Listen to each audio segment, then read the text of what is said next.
లేదా ఒకప్పుడు ఒక భర్త సంపాదించేవాడు, భార్య పిల్లలు కూర్చొని తినేవాడు కదా. ఇప్పుడు అలా కూర్చొని నడుస్తుందా? లేదు. భార్య భర్త ఇద్దరు సంపాదిస్తున్నారు. కొన్ని రోజులైతే పిల్లలు కూడా సంపాదన అయినప్పుడు సరిపోవట్లేదు కదా. సో ఇక్కడ ఏంటంటే మనము వెస్టిజ్లో రాకముందు ఏం చేస్తున్నామంటే ఒక ఫ్యామిలీలో ఒక హస్బెండ్ అండ్ వైఫ్ ఇద్దరు కూడా సంపాదిస్తున్నారు కదా. సో ఈ లైఫ్ ఇన్కమ్ అనేది సరిపోతుందా? నాకు చాలా ఇన్కమ్ ఇంత సంపాదన చాలా అనుకునే వాళ్ళు ఉన్నారా? లేదు కదా. సో ఇక్కడ ఏంటంటే మనకి ఇన్కమ్ అనేది సరిపోవట్లేదు. ఇందులో హస్బెండ్ అండ్ వైఫ్ సంపాదించినా కూడా ఇక్కడ ఇన్కమ్ సరిపోవట్లేదు.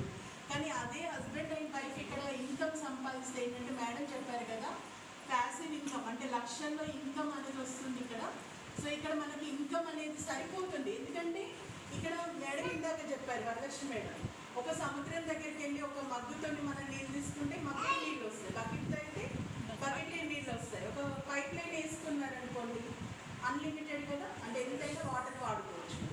అలానే ఈ వెస్టేజ్లో ఇన్కమ్ ఉంది, అది మీరు ఎంత సంపాదిస్తారా మీ చేతుల్లోనే ఉంటుంది.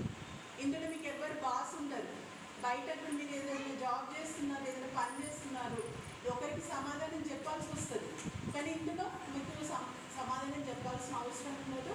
అన్లిమిటెడ్ ఇన్కమ్, ఇక్కడ ఇన్కమ్ చాలా ఉంటుంది. ఫస్ట్ ఏదైనా కూడా మనకి ఇన్కమ్ ఇంపార్టెంట్ కదా. నెక్స్ట్ రెండవది ఏంటంటే టైం.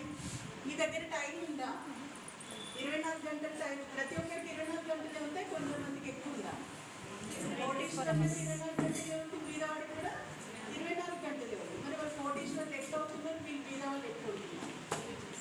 బీదవాళ్ళు ఎందుకు ఉంటున్నారంటే వాళ్ళు చేసే పని అనేది తక్కువ. అంటే ఇప్పుడు కొంతమంది శాలరీస్ ఉంటాయి, కొంతమంది 10,000 ఉంటాయి, కొంతమందికి 20,000 ఉంటాయి, కొంతమందికి 50,000 అలా ఉంటుంది. అంటే మనం ఏమనుకుంటామంటే చదువుకుంటే ఎక్కువ సంపాదిస్తారు అనుకుంటారు. కరెక్టే కాదా? అందుకని మనం ఏం చేస్తాం, మనం కష్టపడ్డా కూడా పిల్లల్ని బాగా చదివిస్తాం. కానీ మీకు ఒక విషయం తెలియదు, చదువులో ఏం డబ్బు లేదండి. ఇంత ఎడ్యుకేటెడ్ అయ్యి నేను చెప్తున్నాను, ఎంటెక్ చేస్తున్నాను. నేను ఆల్రెడీ ఎంటెక్ కంప్లీట్ అయ్యింది. 20 years టీచింగ్లో ఉండి కూడా నేను ఎందుకు చెప్తున్నానంటే లైవ్ ఎగ్జాంపుల్ మా ఎక్స్పీరియన్స్. చదువుకున్న తర్వాత జాబులు లేవండి. ఉన్నాయా జాబులు? గవర్నమెంట్ ఎంతమందికి జాబ్ ఇస్తుంది? సో అక్కడ జాబ్ లేదు, అయినంత మన పిల్లల్ని చదివిస్తున్నాం ఎంతో కష్టపడి.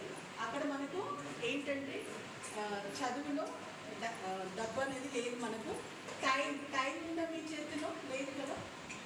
ఎందుకంటే ప్రొద్దున వేస్తే మనం ఏ పనికి వెళ్తామో ఆ పనికి వెళ్ళాలి, బాక్స్ తీసుకొని వెళ్తాము, తింటాము, మళ్ళీ ఇంటికి రిటర్న్ అవుతాము. అంతేగాని పిల్లలతో ఎవరైనా తృప్తిగా మాట్లాడుతున్నారా? మార్నింగ్ నుంచి మీ స్కూల్లో ఏం జరిగింది ఎవరైనా అడుగుతున్నారా? సో పిల్లలకి టైం ఇస్తున్నారా? లేదు. మీరు హస్బెండ్తో మాట్లాడుతున్నారు, వైఫ్ అయితే అదే హస్బెండ్ అయితే వైఫ్తో మాట్లాడే టైం ఉందా? మొత్తం అంత మెషినరీ లైఫ్. అవునా? ఒకప్పుడున్న ప్రేమలు ఇప్పుడు ఇక్కడ ఎవరు లేవు. చుట్టాలు కూడా ఫంక్షన్స్ ఎలా అయిపోయాయి చెప్పండి? అంతే, లంచ్ టైంకి వెళ్ళాలి, తినాలి, కట్నం పెట్టేయాలి, వచ్చేయాలి. ఒకప్పుడు పెళ్ళంటే 3 రోజులు ఇంట్లో ఉండాలి. ఇప్పుడు ఎవరైనా ఉంటున్నారా? లేదు. అంత ఆర్టిఫిషియల్.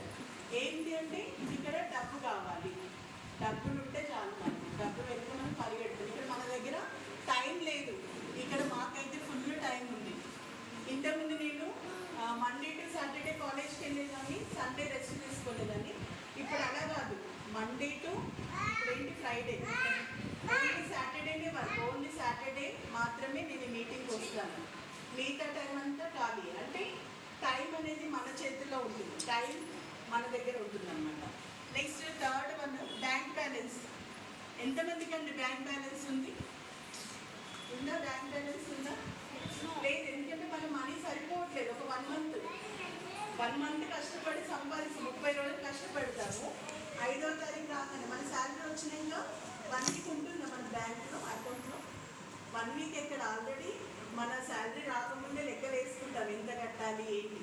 అంతగా మన శాలరీ ఎంత ఉందో అంతకంటే ఎక్కువ ఖర్చులు ఉంటాయి మనకి కదా. అంటే వచ్చినప్పుడు ఇంకా మిగిలిపోతాయి ఇంకా మన ఖర్చులు.